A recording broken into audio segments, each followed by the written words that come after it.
तो पाकिस्तान तो छोड़ दे, इंटरनेशनल छोड़ दे, इंडिया में भी जो है ना अपना नाम कमा लिया।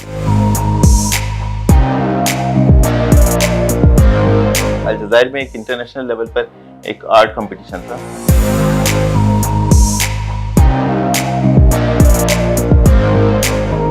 बहुत लंबी लंबी कहानियों को एक छोटे से फ्रेम में जो है वो कैद करके हम लोगों को डिस्क्राइब किया है।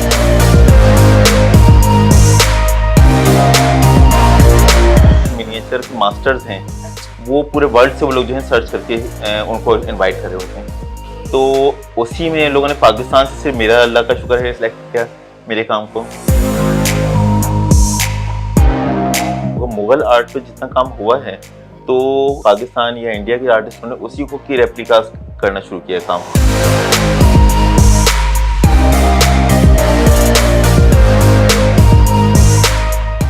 अस्सलाम वालेकुम नाज़रीन, दिस इज़ मी उरूज मलिक और आप देख रहे हैं वॉइस ऑफ नेशन।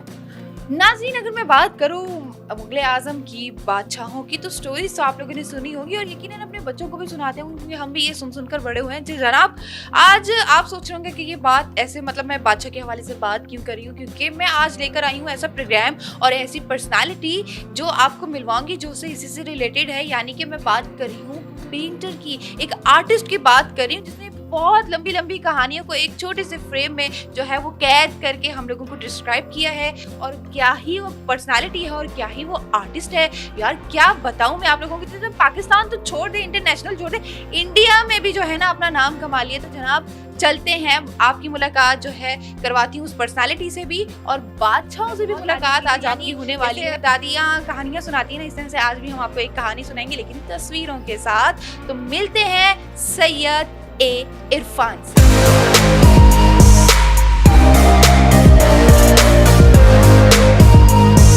अस्सलाम वालेकुम। वालेकुम अस्सलाम। कैसे हैं आप? अल्हम्दुलिल्लाह ठीक ठाक। मुझे ये बताएं कि हम अपने व्यूअर का जो है वो ज़्यादा टाइम वेस्ट नहीं करेंगे, सो कम टू माय पॉइंट। मुझे ये बताएं कि पेंटिंग आर्ट कब से स्टार्ट किया?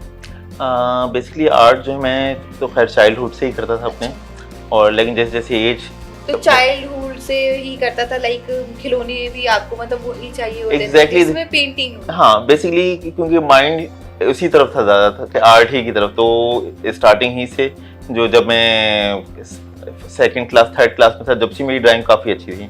अच्छा। तो मुझे बल्कि अपने एक चाइल्डहुड का एक बड़ा अच्छा एक टीचर ने मुझे पॉइंट किया था कि ड्राइंग के पीरियड में मैंने एक हेयर ब्रश था, तो आई थिंक मैं सेकंड क्लास में था उस वक्त, तो हेयर ब्रश मैंने ड्रॉ किया था। जब उनके पास से तो वो चेक करके लेकिन नहीं ये तुमने तो ट्रेस किया है, तो वो मुझे आज तक याद है उन्होंने कि उनको क्यों उन्होंने पॉइंट किया था मुझे। तो इस तरह लाइफ जैसे जैसे बढ़ती गई तो ये शौक भी डेवलप होता गया। तो ये बताएं कि घर में कोई और भी पेंटर है? नहीं। क्योंकि होता है ना, देखा देखी में भी हो जाता है। एग्जैक्टली, बस बट मेरी फैमिली में कोई नहीं है। तो अभी कैसा रिस्पॉन्स आता है फैमिली का? जैसे कि अभी नाज़रीन, जैसा कि मैंने बताया कि इंटरनेशनल से अभी ये सेकंड पोजीशन हासिल करके आ रहे हैं और इनकी पेंटिंग्स को मतलब प्राइजेस दिए गए हैं। आखिर कोई तो बात है ना जो जीत कर आए। अभी फीलिंग्स कैसी होती हैं आपकी? अल्हम्दुलिल्लाह। बेसिकली देखें, स्टार्टिंग में तो इतनी सपोर्ट नहीं थी फैमिली की। अच्छा। लेकिन टाइम बाय टाइम क्या कहते थे, ये छोड़ो डॉक्टर बनो? बेसिकली हमारी जो सोसाइटी है वो यही डॉक्टर इंजीनियर और इसी की हद तक रहता गया। तो अब लगने की जैसे जैसे जब देखा वो लोगों ने अचीवमेंट फैमिलीज ने कि कंटिन्यू में चलता रहा, एग्जीबिशंस पे एग्जीबिशंस और फिर अचीवमेंट पे अचीवमेंट, तो उनका खुद ही माइंड डाइवर्ट हो गया।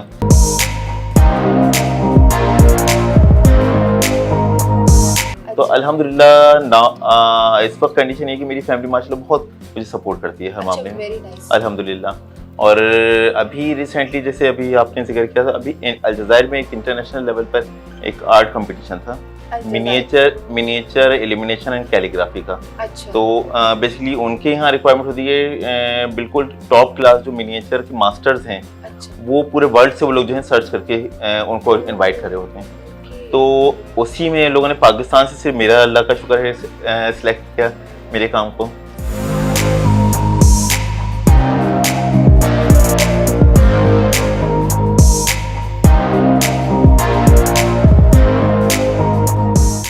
और जब वहाँ मैं गया तो वहाँ का मैं एनवायरनमेंट देखा, वहाँ पे जो है अंदाज़ा हुआ मुझे कि क्या है दुनिया, क्या है उनका आर्ट क्या है, क्योंकि पाकिस्तान में वो लेवल नहीं है आर्ट का इस वक्त, बिल्कुल। जो लेवल मैंने वहाँ देखा। अच्छा, एक आर्टिस्ट वो को समझते हैं ना इस चीज को। आर्ट को समझते हैं, और एक आर्टिस्ट को जो इम्पोर्टेंस देनी चाहिए। आर्ट जो है वो हमारे कल्चर का पार्ट है। जो आर्ट हमारा है वही हमारा रिप्रेजेंट करता है हमारे कल्चर को, अगर हम किसी कंट्री में ले जाएं। लेकिन अफसोस कि हमारे यहाँ आर्ट की कोई इम्पोर्टेंस नहीं है, कोई अहमियत नहीं दी जाती उसको।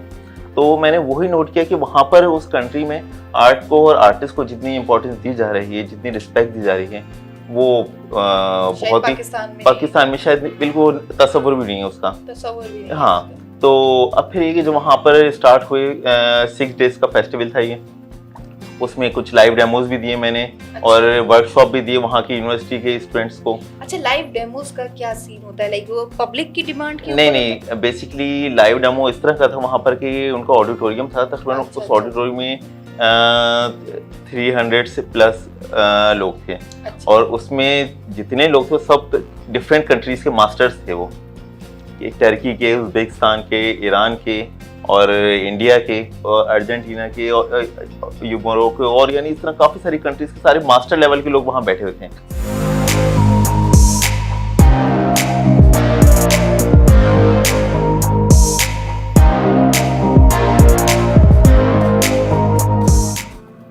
उनके दरमियान अपने आप को मनवाना, अपने आर्ट को सबके सामने, क्योंकि कंटिन्यू आसपास कैमरे लगे हुए होते हैं वहाँ पर, ओके, ओके। और जो कैमरे जो है LCD लगी हुई है 20x20 की, उसमें सारा डिस्प्ले हो रहा है। तो इतना वो लोग क्लोजली लेके चल रहे होते हैं, तो फिर जितने मास्टर्स बैठे हुए हैं उनकी फिर क्वेश्चन आंसर, बिल्कुल। वो इस तरह का सिचुएशन में पूरा काम करना। तो उसमें फिर अल्लाह का शुक्र है कि अल्लाह ताला ने एक सुरखरू किया और अपने आप को मनवाया उनके दरमियान। Very nice. तो किस टाइप की, मैंने वैसे तो शायद अभी तक व्यूअर्स को नहीं बताया, किस टाइप की पेंटिंग्स करती हैं? बेसिकली मेरा जो फोकस है वो सारा मुगल आर्ट पर है ना। अच्छा, मिनिएचर बादशाहत।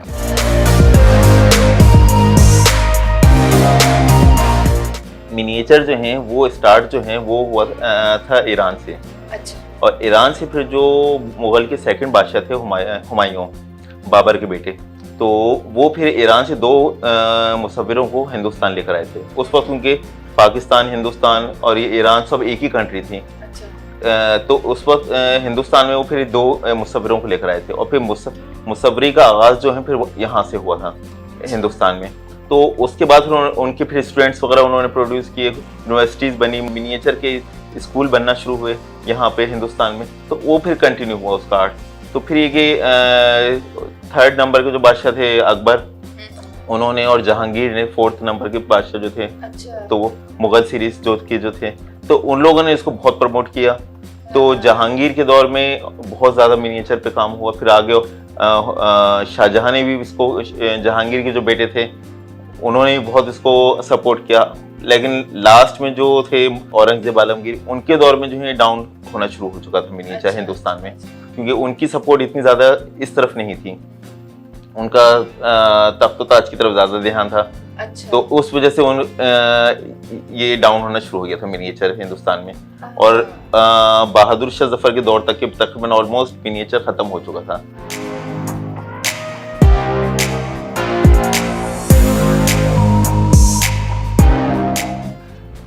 तो आपको तो मतलब इस हवाले से नॉलेज भी काफी सारी, और जब आप पेंटिंग करते होंगे उस टाइम किसी और ही इमेजिनेशन में ही ना बेसिकली देखें, आर्टिस्ट को इतना पता होना चाहिए कि वो पेंट क्या कर रहा है। क्या कर रहा है। कि अब जब मैं मुगल हिस्ट्री को पेंट करता हूँ तो मुझे एक एक चीज़ उनका पता है कि मुगल जो बादशाह गुजरे वो 7 बादशाह गुजरे।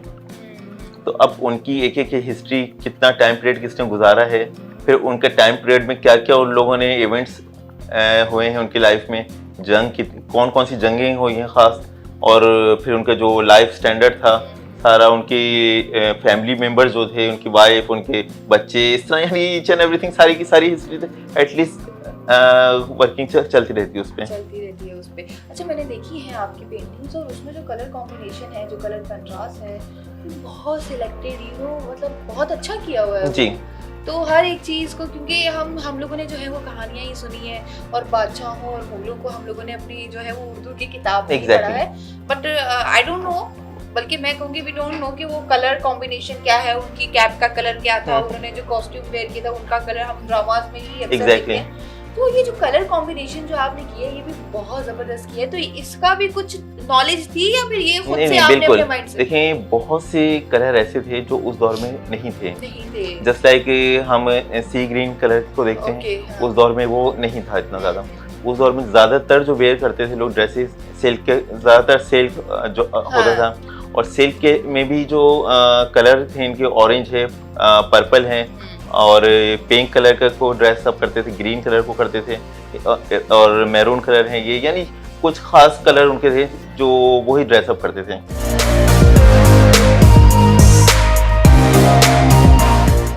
अच्छा। हाँ, और ये कैप्स के कलर और डिजाइन? कैप जो थे वो पूरा पूरा सोने का तार जो होता था उससे बनाया होता था। बादशाह का जो कैप होता था तो पूरे सोने के तार से बनता था। तो आपने अपनी पेंटिंग्स में भी सोने का तार मैंने कोशिश की है पूरी के गोल्ड अपनी पेंटिंग में लाजमी यूज करता हूँ मैं। अच्छा। हाँ, वो कलर से यूज करते हैं या फिर वैसे? नहीं, ओरिजिनल जो हमारे गोल्ड लीफ आती है ना, अच्छा। वो, क्योंकि ओरिजिनल का लुक लाने के लिए जरूरी है वो। तो अगर मैं ऐसी जिस पेंटिंग में ज्यादा गोल्ड लगाए ना वो हमें आप गिफ्ट कर दीजिए।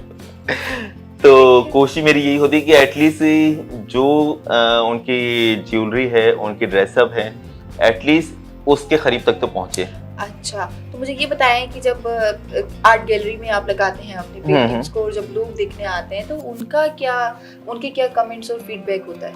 फीडबैक देखें, पाकिस्तान में इस वक्त जो मिनिएचर करने वाले हैं, ट्रेडिशनल मिनिएचर करने वाले हैं, वो बहुत ही कम बचे हैं। 4 से 5 आर्टिस्ट बचे हैं पूरे पाकिस्तान में। अगर हम सर्च करें तो ट्रेडिशनल पे करें तो कराची से मैं हूँ, लाहौर से 2-3 आर्टिस्ट हैं, 1-2 इस्लामाबाद के हैं, इस तरह।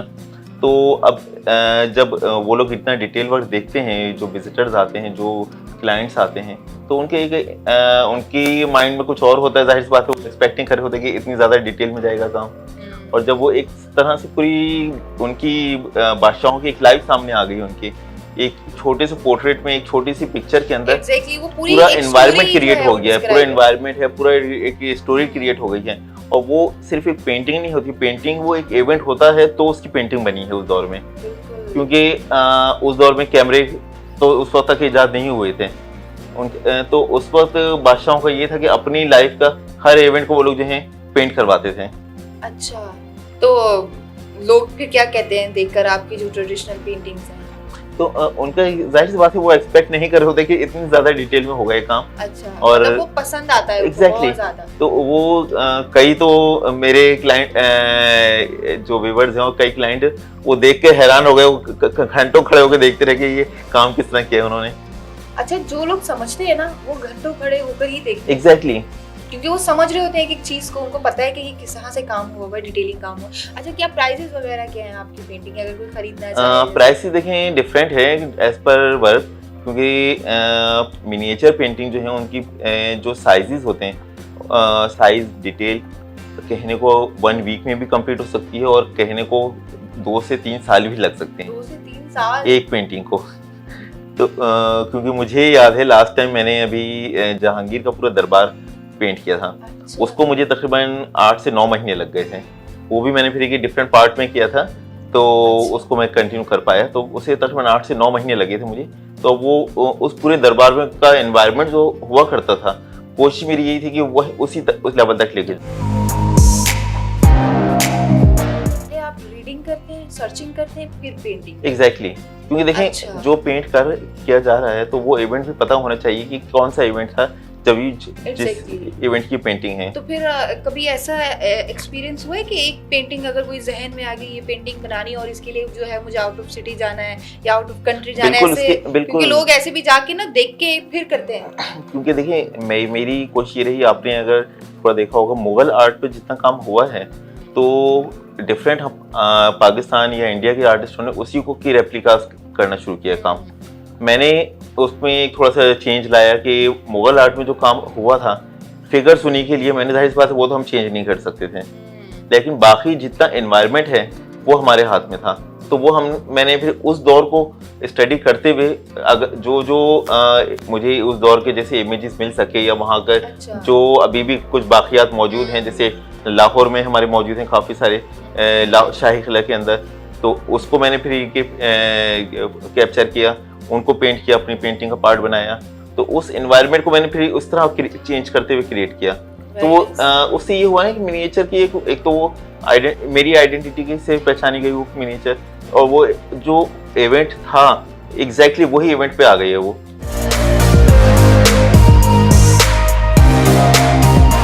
सेम एनवायरनमेंट सेम इवेंट पर वो पेंटिंग आ गई है। Very nice. अभी क्या फर्दर आपके क्या प्लान है? अभी ट्रेडिशनल को ही आप ट्रेडिशनल ही को करना है मुझे आगे। इसके साथ साथ मैंने ओरिएंटल पर भी वर्क किया है। ओरिएंटल अरब जो कल्चर था हमारा पुराना, जो कहना चाहिए अब से 1000 साल पहले का जो कल्चर था अरब, तो वो पूरा उसको भी मैंने काफी पेंट किया है। और लेकिन ये कि ज्यादातर मेरा जो फोकस है वो मुगल आर्ट पे ही रहा है।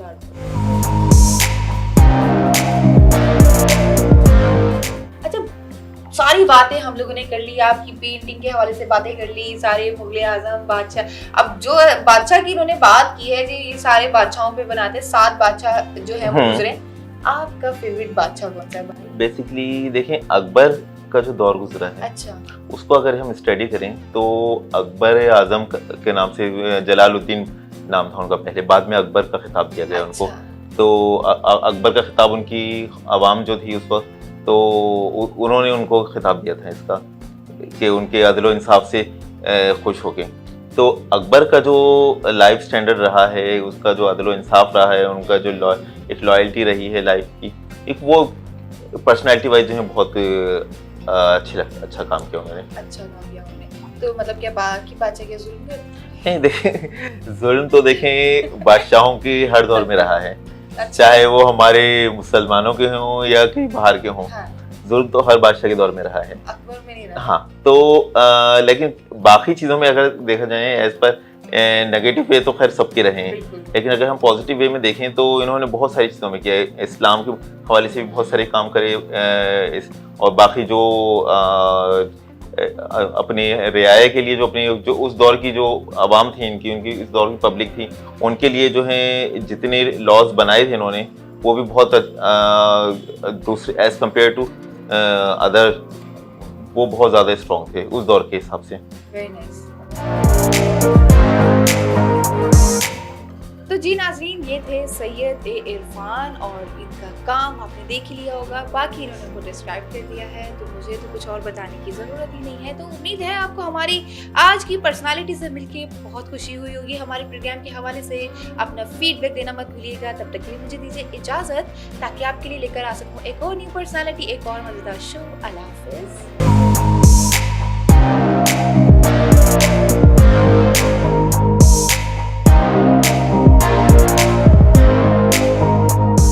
वॉइस ऑफ नेशन की वीडियोस देखने के लिए हमारा चैनल सब्सक्राइब कीजिए और बेल के आइकॉन पर क्लिक कीजिए, ताकि आप हमारी तमाम आने वाली वीडियो से बाखबर रह सकें।